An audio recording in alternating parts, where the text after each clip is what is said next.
So here I am atop one of the highest points on the land, and I've already started doing some clearing up here. It's already doing some itself. These red pines that are dying are most likely infected by the damn beetle that's going around. There was one there, or two there I took out. There's one back over there that needs to come down. There's one in the thick there that's still standing. Even this one right here next to me is got some of it in it, maybe. That maple right there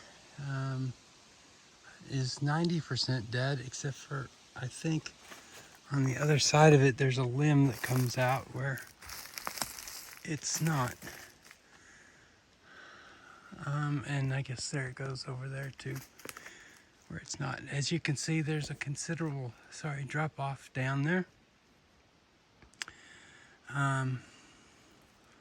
Lots of timber everywhere.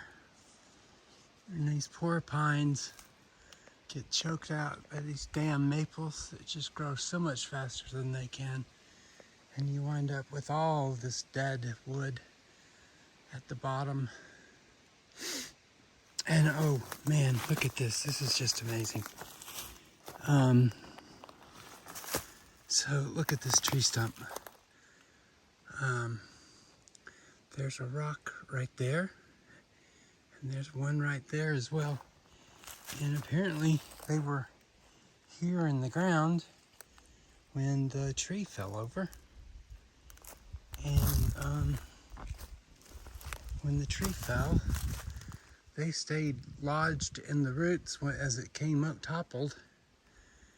And so there they sat for 30, 40, 20, 30, 40, who knows how long, years. Another pine, two pines, and just all this dead wood at the bottom. This is a pine stand. It's clearly dominated by the pines here, and maple does not belong with pines. So you can imagine what's going to be happening to some of the maples as I go forward and get this whole top here as level as possible, to get it so I could put some kind of a campsite here rather than down by the car and the shack. As you can see, Sunday I did a little bit of work up in here, trying to make it so I can move around and also investigate what's here and what's not. As you can see, there are considerable drop-offs from up here. I mean, I'm on a ridge at the top, and everywhere you go leads to down. Gee, I wonder who did that. Lots of fallen trees up here already. And they're recently fallen. Well, not recently, but you know, still, it's not completely rotted out on the inside, as you can see. But like, look over there. I'm walking through, and I'm gonna bring the rake and the shovel and all that up here in the next day or two. And really do a lot of cutting and chopping. I think it's called bucking. But the ridge goes over that way a little bit more, and then it starts dropping through here, as you can see. Well, it won't let me scan, but way down here is where you hit bottom. And then it starts going back up again. So there's places to look at for putting a tent, putting a latrine, building an outdoor kitchen, and then a place to store supplies, and then maybe fashion some sort of temporary bushcrafted type thing to sleep in once it starts getting colder, and put a small wood stove in it, and I think we'd be okay. Yeah, so see, look at that view straight down in there. It just drops right in there, and it keeps dropping.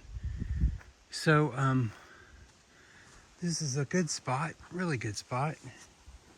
It was funny, I saw a place a few minutes ago where I had been. As you can see, I did some cutting the other day. Got some of these dead trees down. Some of them were a danger because they were leaning and ready to fall on some poor person. These are the trees that had the rust in them. That apparently is wiping out a considerable part of the woods in Upper Michigan. So yeah, I did some more what they call bucking over here. I've got some logs ready to be chopped or whatever, used as more benches, whatever you want to call them. Whatever I want to make of them, actually. And see, that's troubling me.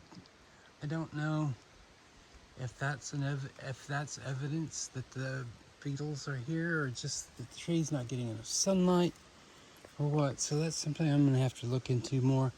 This one was already down and dying, so got to look into what to do with it. And then I took down some of these pines already. Some of them I will use for making crosses. And here's a beautiful piece of birch. And I bet you, no, I can't quite, but it's been down a while. And just a mess. So I wanted to get a video, shoot some video of it in its rawest form, since I haven't been up here the other day, because it's not gonna look like this long, I hope. So as you can see, there's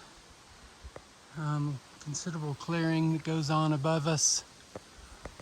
Hope to enhance that by getting rid of some of this maple, make it a pine stand like it's supposed to be. Get some of the things that are holding back the pine growth out of here, while also setting up a site that nothing's going to come at us or come for a visit without us knowing about it in a good length of time. Macy will know and see and hear it, and she can wander the edges of the thing. I'll make something of a path for her around the perimeter up here for her to move around. And then there's a couple places which I won't go into that make it easy to get down without too much strain on me nor her. So